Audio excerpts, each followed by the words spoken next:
প্রিয় দর্শক, আপনাদের সবাইকে আমন্ত্রণ জানাচ্ছি বাংলা ভিশনের পর্দায়। দেশের ইতিহাস, ঐতিহ্য এবং আমাদের আশেপাশে ঘটে যাওয়া বিভিন্ন সামাজিক, সাংস্কৃতিক ও বিনোদন জগতের সর্বশেষ আপডেট নিয়ে আমি নুহাল সাম হাজির হয়ে গেলাম বাংলা ভিশনের পর্দায়। চলুন তবে শুরু করা যাক আজকের পর্ব।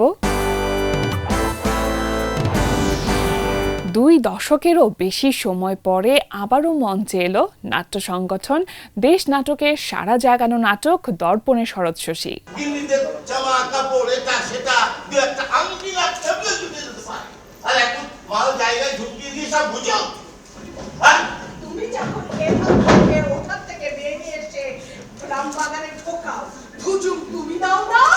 যে নাটকের মঞ্চায়নের মধ্যে দিয়ে নাট্য সংগঠন দেশ নাটকের যাত্রা শুরু হয়েছিল, সেই নাটকের নাম দর্পণে শরৎ শশী। 1992 সালে প্রথম মঞ্চায়ন হয়েছিল নাটকটির, যার রচনা করেছেন মনোজ মিত্র এবং নির্দেশনা দিয়েছিলেন অভিনেতা ও নির্দেশক আলী জাকের।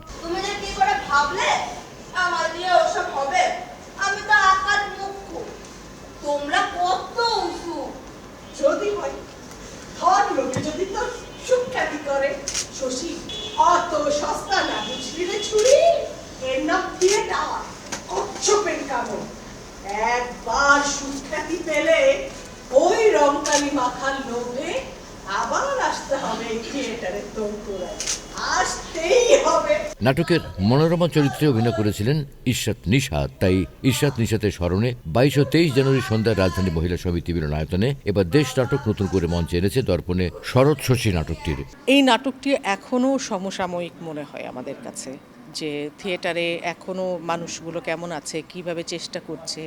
প্রতিনিয়ত আসলে আমরা থিয়েটারে চাচ্ছি যে সবাই আসুক, সবাই থিয়েটার করুক, সংস্কৃতি মনা হয়ে উঠুক, সাংস্কৃতিক অঙ্গনে সবার পদচারণা খুব মুখরিত হোক, এই চাওয়াটা সকল সময় আমাদের কাছে। আর তাই নিশাত আপা সারা জীবন এটার জন্য যুদ্ধ করেছেন, আমৃত্যু। এবং নিশাত আপা যখন দর্পণে শরৎ শশী পড়ছিলাম, তখন যেন মনোরমা চরিত্রটা আপাদমস্তক নিশাত আপা কীভাবে ধারণ করতেন, কিভাবে চাইতেন যে আমরা সবাই যেন থিয়েটার আঁকড়ে থাকি, থিয়েটারে আসি, থিয়েটার করি। সেটা প্রতি রন্ধে রন্ধে, প্রতিটা ডায়লগে, প্রত্যেকটা সিকোয়েন্সে আমরা এটা ফিল করেছি।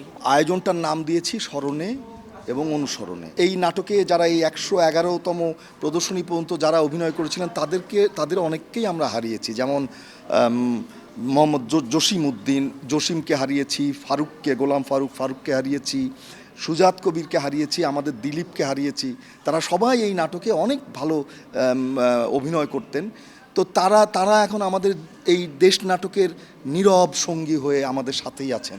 তাদেরকে স্মরণ এবং তাদেরকে অনুসরণ, এটা মাথায় রেখে আমাদের এইবারের এই প্রদর্শনীর আয়োজনে ইশরাত নিশাতের পাশাপাশি স্মরণ করা হয় নাটকটির নির্দেশক আলী জাকের ও নাটকের মনোজ মিত্রকে। একই সঙ্গে স্মরণ করা হয় দেশ নাটকের প্রয়াত নাট্যকর্মী মোহাম্মদ জসিম-উদ্দিন, গোলাম ফারুক, সুজাত কবির ও দিলীপ চক্রবর্তীকেও। নতুন করে কামাল আহমেদের নির্দেশনা নাটকটির বিভিন্ন চরিত্রে অভিনয় করেছেন দেশ নাটকের এমন পুরনো সদস্যরা।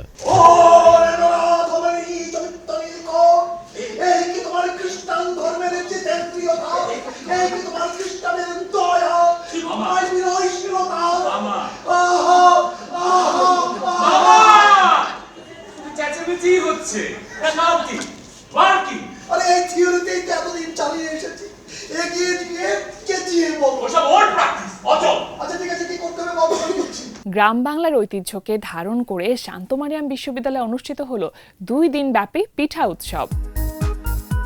শীতকালীন পিঠা এখন আর শুধু গ্রামের রান্নাঘরে সীমাবদ্ধ নেই, এটি ছড়িয়ে গেছে শহরের নানা আয়োজনেও। বিশেষ করে শীত মৌসুম আসলেই শিক্ষা প্রতিষ্ঠান সহ নানা সংগঠন পিঠা উৎসবের আয়োজন করে। তারই ধারাবাহিকতায় সাংস্কৃতিক বিশেষায়িত শান্তমারিয়াম বিশ্ববিদ্যালয় তাদের ক্যাম্পাস সংলগ্ন মাঠে 2 দিন ব্যাপী এক বর্ণাঢ্য পিঠা উৎসবের আয়োজন করে। 26 জানুয়ারি সোমবার সকালে ফিতা কেটে পিঠা উৎসবের উদ্বোধন করেন বিশ্ববিদ্যালয়ের বোর্ড অব ট্রাস্টিজের চেয়ারম্যান বরেণ্য চিত্রশিল্পী অধ্যাপক মুস্তাফিজুল হক। এ সময় আরও উপস্থিত ছিলেন বিশ্ববিদ্যালয়ের উপাচার্য অধ্যাপক ডক্টর মোহাম্মদ শাহী আলম, বিভিন্ন ফ্যাকাল্টির ডিন যথাক্রমে অধ্যাপক ডক্টর সৈয়দ আজিজুল হক, অধ্যাপক শিশির ভট্টাচার্য ও অধ্যাপক ডক্টর প্রদীপ কুমার নন্দী সহ শান্তমারিয়াম হং হে কনফুসিয়াস ক্লাসরুমের বাংলাদেশি পরিচালক অধ্যাপক মহিউদ্দিন তাহের এবং রেজিস্ট্রার ডক্টর পাড় মুশিউর রহমান সহ শিক্ষক ও শিক্ষার্থীরা।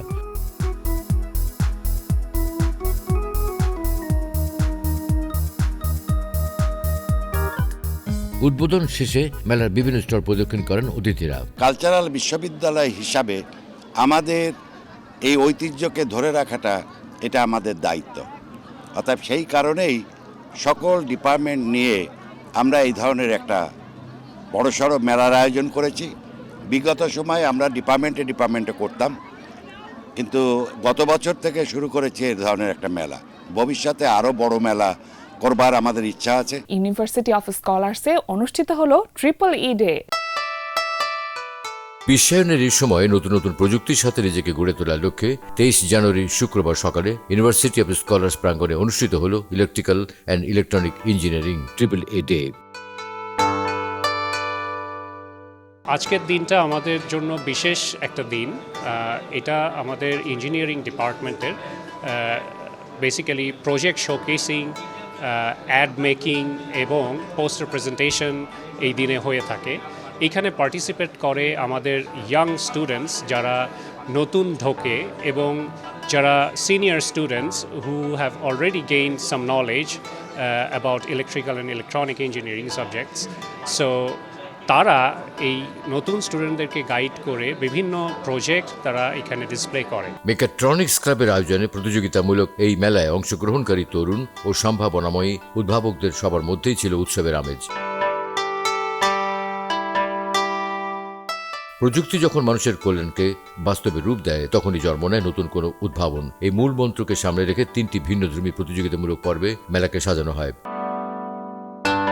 প্রদর্শনীটি প্রতিযোগিতামূলক হওয়ায় ছিল মার্কিংয়ের ব্যবস্থা। এতে শিক্ষকরা প্রজেক্টের কাছে গেলে দৃশ্যমান প্রজেক্ট সম্পর্কে তথ্য ও যুক্তি তুলে ধরেন শিক্ষার্থীরা। এ সময় একে একে সবগুলো প্রজেক্ট ও পোস্টার দেখে নম্বর প্রদান করেন ভারপ্রাপ্ত উপাচার্য ও প্রকৌশল অনুষদের ডিন অধ্যাপক doctor Mohammad Mamunur Rashid.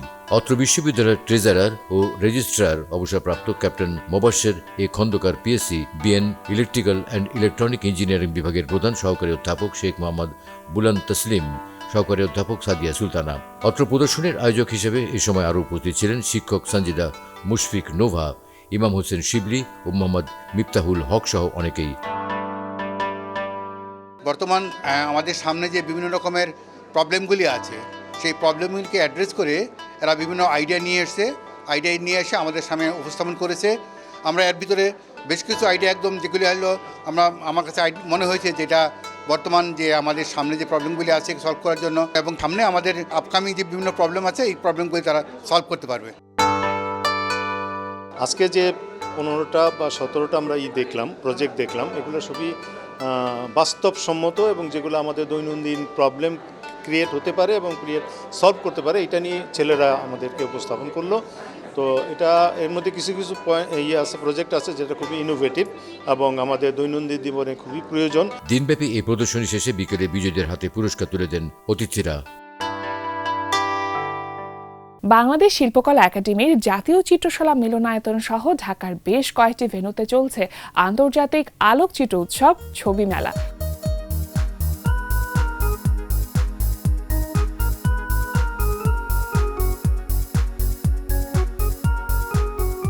Greek picture library ও পাঠশালা সাউথ এশিয়ান মিডিয়া ইনস্টিটিউটের আয়োজনে শিল্পকলা একাডেমির কয়েকটি গ্যালারিতে চলছে এশিয়ার অন্যতম মর্যাদাপূর্ণ আন্তর্জাতিক আলোকচিত্র উৎসব 11তম ছবি মেলার আসর।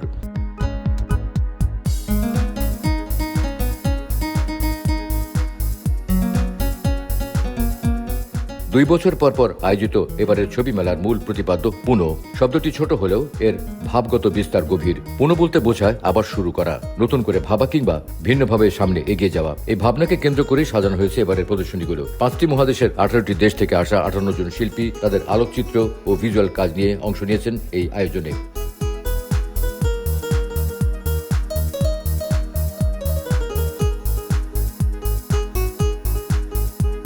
উৎসবটি শুধু শিল্পকলা একাডেমিতে সীমাবদ্ধ নেই। বাংলাদেশ জাতীয় জাদুঘর, Bangladesh Shilpakala academy, Alliance Francaise de Dhaka, গ্রিক পার্ট ভবন ও বাংলাদেশ জাতীয় সংসদের সাউথ প্লাজার মতো ঢাকার 5টি প্রধান সাংস্কৃতিক কেন্দ্রে একযোগে প্রদর্শিত হচ্ছে এই মেলার ছবি। 16 দিন ব্যাপী উৎসবে 9টি প্রদর্শনী অনুষ্ঠিত হবে, যা সবার জন্য উন্মুক্ত এবং চলবে 31 জানুয়ারি পর্যন্ত।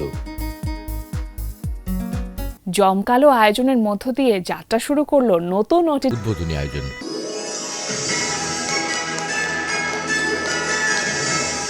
এতে সঙ্গীত শিল্পী সাবিনা ইয়াসমিনের কণ্ঠে প্রয়াত গাজী মাজহারুল আনোয়ারের লেখা গান পরিবেশনের মধ্যে দিয়ে শুরু হওয়া অনুষ্ঠানে সূচনা বক্তব্য প্রদান করেন প্রতিষ্ঠানটির ব্যবস্থাপনা পরিচালক শেখ জাহিন আহমেদ। একই সাথে প্রতিষ্ঠার গল্প ও উদ্দেশ্য তুলে ধরে বক্তব্য প্রদান করেন দোয়েলের প্রধান নির্বাহী কর্মকর্তা ফাহমিদুল ইসলাম শান্তনু।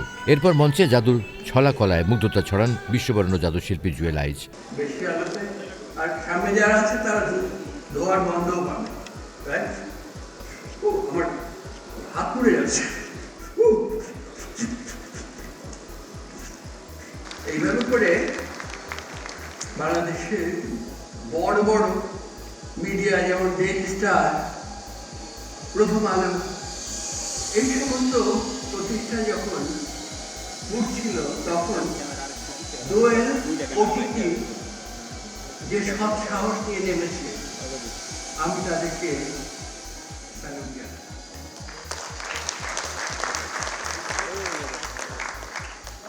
এবার দেখেন ওরা সিল্ক আপনারা দেখেছেন নিজেদের চোখের সামনে, চুল তুলতে দেখেছেন, ধোয়ার বন্ধ পেয়েছেন, কিন্তু এবার That's why this is done. Thank you. এই যে আপনারা যে ওয়াক করে দিলেন, এই যে হাততালি দিলেন, এইটা আমার জন্য বিশাল একটা পাওনা। তার চোখ ধাঁধানো ম্যাজিক শোর পরে হয় শিশু কিশোরদের নান্দনিক পরিবেশনা। দোয়েলের এই আনুষ্ঠানিক পথচলাকে শুভেচ্ছা জানাতে উপস্থিত ছিলেন ডিএপির মহাপরিচালক খালেদা বেগম, প্রধান তথ্য কর্মকর্তা নিজামুল কবির, বিটিভি জেনারেল ম্যানেজার নুরুল আজম পবন, মিডিয়া ব্যক্তিত্ব শাইক সিরাজ, শাকুর মজিদ এবং কণ্ঠশিল্পী আবিদা সুলতানা, রফিকুল আলম, খুরশিদ আলম ও খায়রুল আনাম শাকিল সহ সাংস্কৃতিক অঙ্গনের অনেকেই। প্রতিষ্ঠানের চেয়ারম্যান শেখ রায়হান আহমেদের বক্তব্যের মধ্যে দিয়ে জমকালো এই অনুষ্ঠানের সমাপ্তি হয়।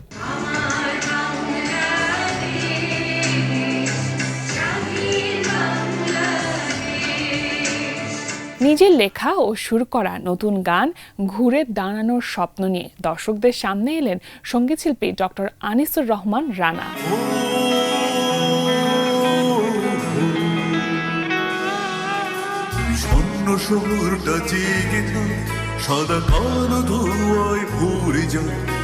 আকাশ যদি কাঁদে অভিমানে যেন আছি তোমার গানে।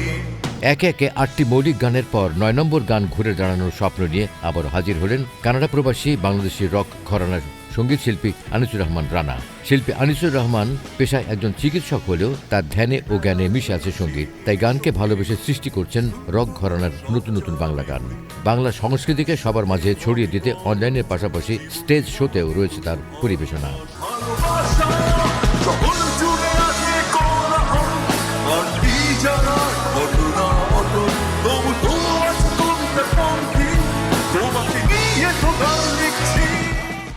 আশা করি গানটা সবার ভালো লাগবে। গানগুলোর দিকে যথেষ্ট সময় দেওয়া এবং গানগুলোকে আগে আমার নিজে গানগুলো ভালো লাগতে হবে, তারপরে মানুষের কাছে নিয়ে আসবো আর কি। তো একটু চিন্তা ভাবনা করে চেষ্টা করছি গানগুলো যাতে সুন্দর করে সম্পাদন করা যায়, এবং আমার খুবই আশাবাদী যে গানগুলো কারো খারাপ লাগবে না। রানা সম্পর্কে আসলে বলবো কি, he is very talented musician, x cadet, খুব ভালো মিউজিক করে, গান করার চেষ্টা করে এবং এই মিউজিকটাকে ক্যারি করার চেষ্টা করে।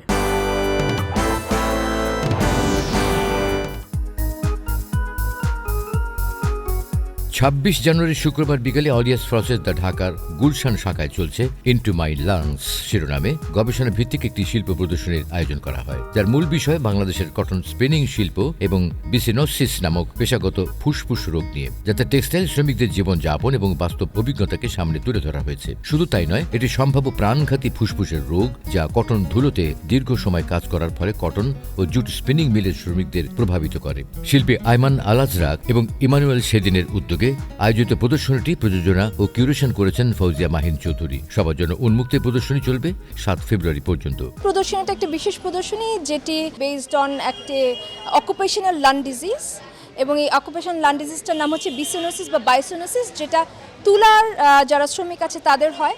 এবং এটা নিয়ে আমাদের নরওয়ে থেকে দুজন আর্টিস্ট, ওনারা একজন নরওয়েজিয়ান প্যালেস্টিনিয়ান, একজন সুইডিশ, ওনারা রিসার্চ করছিলেন প্রথম দিকে।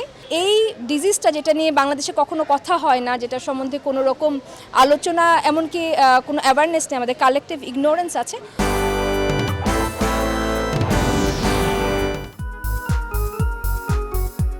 আইকনিক হোটেল ইন্টারকন্টিনেন্টাল ঢাকাতে চলছে উইন্টার কাবাব ফেস্টিভ্যাল।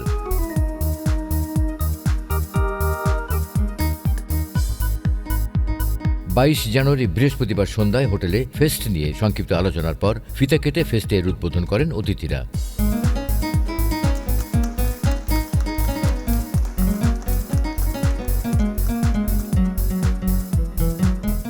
রাজধানীর ভোজন রসিকদের জন্য বিভিন্ন সুযোগ সুবিধা নিয়ে আয়োজিত 10 দিনব্যাপী ব্যতিক্রমী এই কাবাব ফেস্ট চলবে 31 জানুয়ারি পর্যন্ত। এতে প্রতিদিনের আয়োজনে রয়েছে দেশীয় ঐতিহ্যবাহী হরেক রকমের কাবাব সহ বিদেশি জনপ্রিয় কাবাবের আইটেম। বেগম খালেদা জিয়ার স্মরণে বাংলাদেশ নৃত্যশিল্পী সংস্থা আয়োজন করে আলোচনা ও স্মরণানুষ্ঠান। সাবেক প্রধানমন্ত্রী আপসের নেত্রী বেগম খালেদা জিয়ার প্রয়াণে এক আলোচনা ও স্মরণানুষ্ঠানের আয়োজন করে বাংলাদেশ নৃত্যশিল্পী সংস্থা। 26 জানুয়ারি সোমবার সন্ধ্যায় বাংলাদেশ শিল্পকলা একাডেমির চিত্রশালা মিলনায়তনে আয়োজিত অনুষ্ঠানে উপস্থিত ছিলেন জাসাস কেন্দ্রীয় কমিটির আহ্বায়ক ও চিত্রনায়ক হেলাল খান, বাংলাদেশ নৃত্যশিল্পী সংস্থার ভারপ্রাপ্ত সভাপতি শেখ মাহফুজুর রহমান, জাসাস কেন্দ্রীয় কমিটির সাবেক সভাপতি রেজাবুদ্দৌলা চৌধুরী, বিশিষ্ট নৃত্যশিল্পী আমানুল হক, নৃত্যশিল্পী সেলিনা হক, বাংলাদেশ নৃত্যশিল্পী সংস্থার কোষাধ্যক্ষ ফারহানা চৌধুরী বেবি, নৃত্যশিল্পী সাজু আহমেদ সহ অনেকেই। বাংলাদেশের সকল মানুষ একজন অভিভাবককে হারিয়েছেন। আমাদের জাতি বড় নিঃসঙ্গ, বড় শোকাহত বেগম খালেদা জিয়ার প্রয়াণে। আমরা বাংলাদেশের সকল নৃত্যশিল্পীরা এই জাতির সাথে, এই শোকের সাথে একাত্ম ঘোষণা করছি এবং বাংলাদেশের সকল নৃত্যশিল্পীদের পক্ষ থেকে আমি তার আত্মার শান্তি কামনা করছি, মাগফিরাত কামনা করছি। উনি একমাত্র আপসীর নেত্রী, যিনি এই দেশের জন্যই নিজেকে বিলিয়ে দিয়ে গেছেন। গর্বিত এই কারণে যে আমি বাংলাদেশ শিল্পকলা একাডেমি থেকে চায়না ট্যুরে ওনার সাথে আমি সফরসঙ্গী হতে পেরেছিলাম এবং ওখানে প্রোগ্রামে আমার বাংলাদেশকে রিপ্রেজেন্টেট করতে পেরেছি ওনার সামনে, এবং ওখানকার চাইনিজ প্রেসিডেন্ট এবং উনি দুজনেই ছিলেন। উনি সবসময় সাংস্কৃতিক মনা এবং আমাদের সাংস্কৃতিক শিল্পীদেরকে, সাংস্কৃতিক এই খাতটাকে উনি যথেষ্ট মজবুত করেছিলেন। বাংলাদেশ নৃত্যশিল্পী সংস্থা এটা একটা অরাজনৈতিক সংগঠন। আমরা কোনো রাজনীতি করি না, আমরা শুদ্ধ সংস্কৃতি চর্চা করে থাকি। বাংলাদেশের প্রাক্তন প্রধানমন্ত্রী, ওনার মতো একজন মানুষ, একজন দেশের জন্য, জাতির জন্য নিজের সব কিছুতে যে আপসহীনভাবে কাজ করে গেছেন, তার এই অকাল মৃত্যুতে আমরা খুব শোকাহত। আমি এরকম কোনো অমায়িক লোক দেখি নাই ওনার মতন, যিনি এত ভদ্র, এত সাংস্কৃতিক মনা, এত মানে সুন্দর কথাবার্তা, কখনো কারো নামে কখনো দুর্নাম করতে দেখি নাই। এই এক নেত্রী। সব নেত্রীরা তো আইসাই প্রথমে অন্য দলের একটা বদনাম করে, আমি ওনাকে দেখি নাই। এটাই আমি বলতে চাই, আমি অনেক ভারাক্রান্ত। প্রিয় দর্শক, দেখতে দেখতে চলে এলাম আয়োজনের একেবারে শেষ পর্যায়ে। বিনোদন জগতের সর্বশেষ আপডেট পেতে এবং ইতিহাস ঐতিহ্যের সাথে থাকতে থাকুন বাংলা ভিশনের সাথে। আগামী সপ্তাহে নিশ্চয়ই আবারও দেখা হয়ে যাবে ঠিক একই সময়ে বাংলা ভিশনের পর্দায়। সে পর্যন্ত সকলে ভালো থাকুন, সুস্থ থাকুন আর অবশ্যই সুস্থ বিনোদনের সাথে থাকুন। আজকের মতন বিদায়।